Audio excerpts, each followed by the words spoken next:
Welcome to whistle.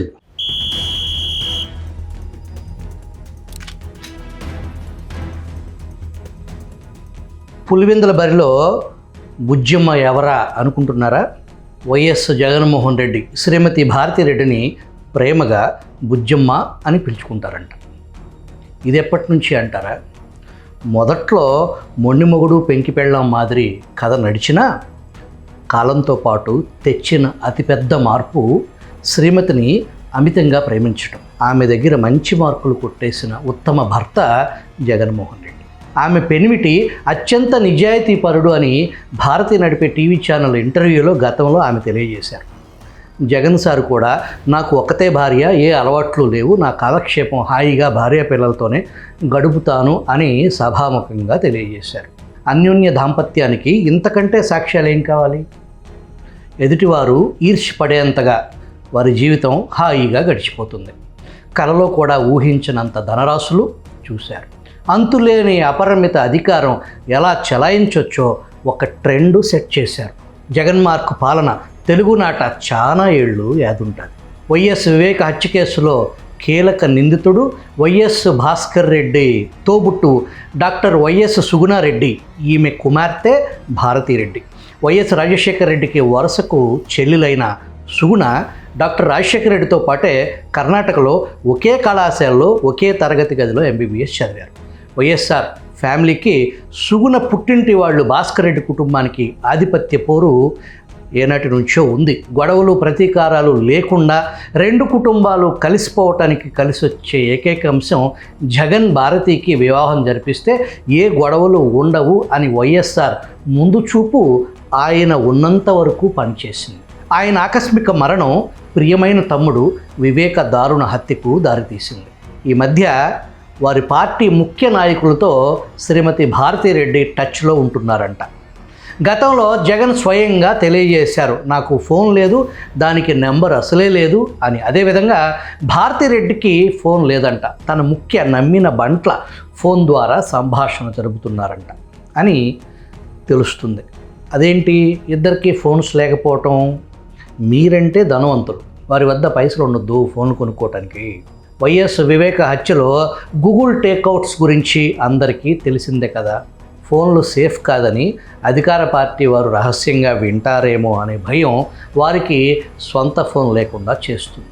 ఈరోజు ఆంధ్రజ్యోతి పత్రికలో అనుకున్నది అవుతుంది, జగన్మోహన్ రెడ్డి భార్య మేడం భారతిరెడ్డి రంగంలోకి దిగేశారు. ఇన్నాళ్ళు బిజినెస్ వ్యవహారాలు మినహా ప్రత్యక్ష రాజకీయాలకు దూరంగా ఉన్న ఆమె ఇప్పుడు వైసీపీ నేతలతో మాటామంతి కలుపుతున్నారు. పార్టీ అంతర్గత వ్యవహారాలపై ఆరా తీస్తున్నారు. గత కొద్ది రోజులుగా ఈ వ్యవహారం చాప కింద నీరులాగా సాగుతుంది. ఎన్నికల్లో చిత్తుగా ఓడిపోయాక జగన్ అసెంబ్లీ ముఖమే చూడటం మానేశారు. అప్పుడప్పుడు పెళ్ళిళ్ళు చావులకు వెళ్ళటం తప్ప ప్రజా ఉద్యమాలకు దూరంగా ఉన్నారు. చాలా వరకు ప్యాలెస్కే పరిమితం అవుతున్నారు. ఉంటే తాడేపల్లి ప్యాలెస్, లేదంటే బెంగళూరు ప్యాలెస్. మరోవైపు ఆయన హయాంలో జరిగిన లిక్కర్ స్కామ్లో అరెస్టుపై రకరకాల వదంతులు, ఊహాగానాలు వస్తున్నాయి. ఈ నేపథ్యంలో ఆయన భార్య భారతి ఎంట్రీ అనేక ప్రశ్నలు లేవనెత్తుతుంది. ప్రస్తుత పరిస్థితుల్లో జగన్తో పాటు భారతి కూడా పార్టీ బాధ్యతలను భుజాలపై వేసుకుంటారా, లేదా జగన్కు ప్రత్యామ్నాయంగా ఆమెను సిద్ధం చేస్తున్నారా అన్నదానిపై స్పష్టత లేదు. కానీ భారత్ ఎంట్రీ మాత్రం ఖరారైంది. ఆమె పార్టీ అంతర్గత వ్యవహారాలపై చర్చిస్తున్నారు. ఎవరెవరు ఏం చేస్తున్నారంటూ ఆరా తీస్తున్నారు.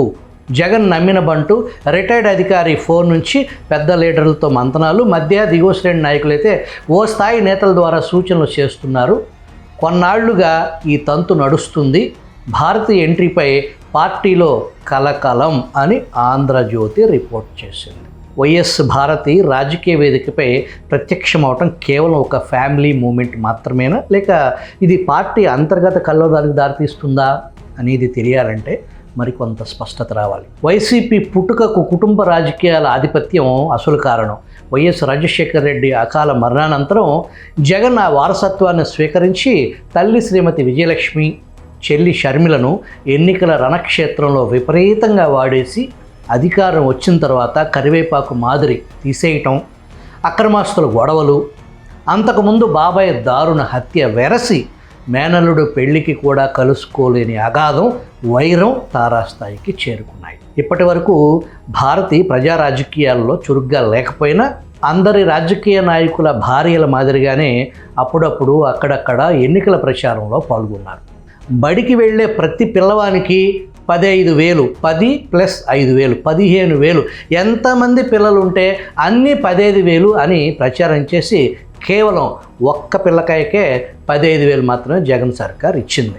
ఆమె చిన్నమామ వైఎస్ వివేక దారుణ హత్యలో భారతి పాత్రపై నీలినిడలు, లిక్కర్ కుంభకోణంలో మనీ ట్రయల్ భారత్ని తాకుతుంది అనే వార్తల నేపథ్యంలో ప్రస్తుతం ఆమె ప్రత్యక్ష రాజకీయాల్లోకి దిగటం అనూహ్య పరిణామమే. ఇది కేవలం పార్టీని సమీకరించే ప్రయత్నమా, లేక జగన్పై పెరుగుతున్న వ్యతిరేకతను ఎదుర్కొనే ఒక వ్యూహమా, అసంతృప్త నేతలకు సంకేతమా అనేది వైసీపీలో కొంతకాలంగా అసంతృప్తి స్వరాలు వినిపిస్తున్నాయి. ఎమ్మెల్యేలు, సీనియర్ నేతల నిర్ణయాత్మక స్థానంలో లేకపోవటం, జగన్పై ఆధారపడి ఒకే వ్యక్తి పాలన కొనసాగటం వల్ల అసహనం తీవ్రస్థాయిలో పెరిగిందని, ఈ నేపథ్యంలో భారతీయ రంగంలోకి రావటం ఫ్యామిలీ కంట్రోల్ను మరింత బలపరచడానికి చేసే ప్రయత్నం కూడా కావచ్చు. కానీ ఈ చర్య అసంతృప్తి నేతల్లో మరింత అసహనాన్ని రగిలించే ప్రమాదం లేకపోలేదు. 2019లో అధికారం దక్కిన తర్వాత జగన్ పాలనలో అనేక దారుణ నిర్ణయాలు కారణంగా మొన్న ఎన్నికల్లో టీడీపీ, జనసేన, బీజేపీ కూటమి గట్టి సవాలు విసరటంతో వైసీపీ డొల్లతనం బయటపడింది. ఈ సమయంలో భారతీయ రంగప్రవేశం పార్టీకి బలమా, లేక అంతర్గత విభజనకు వేదిక అవుతుందా అన్నది కీలక ప్రశ్న. పార్టీ వ్యూహాలు, కుటుంబ ఆధిపత్యంలో భాగంగా భారతీయ ఎంట్రీ ఖాయంగా కనిపిస్తుంది. కొద్ది రోజుల క్రితం జగన్ మాట్లాడుతూ అసెంబ్లీకి రాకపోతే ఆయన శాసన సభ్యత్వాన్ని రద్దు చేసే పరిస్థితి రఘురామకృష్ణంరాజు తెలియజేయటం, జగన్ స్పందిస్తూ మా 10 మంది ఎమ్మెల్యేలు, ఎంపీలు కూడా రాజీనామా చేస్తారు, ఉప ఎన్నికలకు సిద్ధం, నేను మాత్రం ఎంపీగా పోటీ చేస్తాను అని జగన్మోహన్ రెడ్డి అన్నట్టు కొన్ని మీడియా సంస్థలు రిపోర్ట్ చేశాయి. భారతీరెడ్డి రాజకీయ ఎంట్రీ జరుగుతుంది కాబట్టి జగన్ ఎంపీగా పోటీ చేస్తానని వ్యూహాత్మకంగా లీకులు ఇచ్చారా అనే అనుమానం కలుగుతుంది. మరి ఈయన గారు ఎంపీగా పోటీ చేస్తే వైఎస్ అవినాష్ రెడ్డి పరిస్థితి ఏంటి? భగవంతుడని వాడు ఉంటే బాబాయ్ హత్య కేసులో అవినాష్కు జైలు తప్పదు అని డాక్టర్ సునీత అంటున్నారు. ఈ విషయంపై అనర్హత నిబంధనలు ఏంటి అని తెలుసుకోవటానికి డిప్యూటీ స్పీకర్ కనుమూరి రఘురామకృష్ణరాజు గారిని విజిల్ సంప్రదించగా 60 రోజుల పాటు వరుసగా సభకు డొమ్మా కొడితే ఖచ్చితంగా ఫసక్ అని ఆయన స్టైల్లో తెలియజేశారు. కడప ఎంపీగా జగన్ పోటీ చేస్తారని వార్తలు వస్తున్నాయి. జగన్ మీద మీరు పోటీ చేస్తారా రాజుగారు అని అడిగితే మా పార్టీ అధినేత ముఖ్యమంత్రి చంద్రబాబు గారు ఆదేశిస్తే ఇప్పుడే కడపకు మకాం మార్చేస్తా, వచ్చే సంక్రాంతికి కడపలోనే సాంప్రదాయ కోడిపందాలు వేసేద్దాం అని వ్యాఖ్యానించారు. శ్రీమతి భారతిరెడ్డి బరిలోకి దిగటం వైసీపీకి బలం చేకూరుస్తుందా, లేక బలహీనతను బయట పెడుతుందా అన్న ప్రశ్నకు సమాధానం రాబోయే రోజుల్లోనే తేలుతుందని రఘురామ అభిప్రాయపడ్డారు.